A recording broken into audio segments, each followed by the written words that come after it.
اور درود بھیجنے کے لیے ضروری ہے کہ کوئی نہ کوئی آپ کے اندر ایسی بات آپ فیصلہ کرو کہ یہ کام میں حضور پاک صلی اللہ علیہ وسلم کے لیے کر رہا ہوں، یا کسی بات کو اختیار کرنا یا کسی بات کو نکالنا اپنی زندگی سے، کوئی برائی دور کرنا اپنے آپ میں سے یا کوئی خوبی اپنانا۔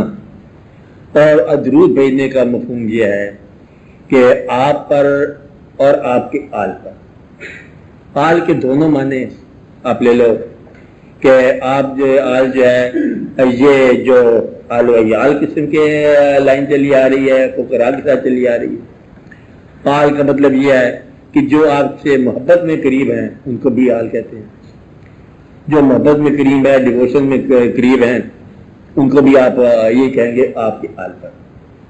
تو جو درود ہے موجود، اللہ تعالیٰ نے جو درود مطلب قرآن پاک میں آپ کو بتایا، صلی اللہ صلی اللہ محمد علیہ محمد کما صلیت علی ابراہیم وعلی درود یہی ہے۔ اب اس کے اندر مطلب یہی درود ہے کہ علی محمد وعلی آلہ۔ اب اس کو مطلب ہم یہ بھی کہتے ہیں ولا صحاب محمد ولا اولیاء محمد ولا مطلب بے شمار ازواج۔ آپ درود کو باعث سے جگہ نہ بناؤ کہ آپ کھڑے ہو کے درود بھیج رہے ہو، اور مثلاً جو اسلام اب امر رضا خان بریلوی صاحب کا اسلام ہے، بہت مبارک اسلام، اور اس کے اندر بہت ساری باتیں جو ہے نا ان لوگوں کے لیے کہی گئی ہیں اور جو لوگ ایسا نہیں مانتے ہیں۔ اسلام ہے غیب جاننے والے، غیب جاننے والے تو ہیں تو پھر بتانے والی کیا بات ہے؟ مطلب یہ جو نہ ماننے والوں کا ضد آپس۔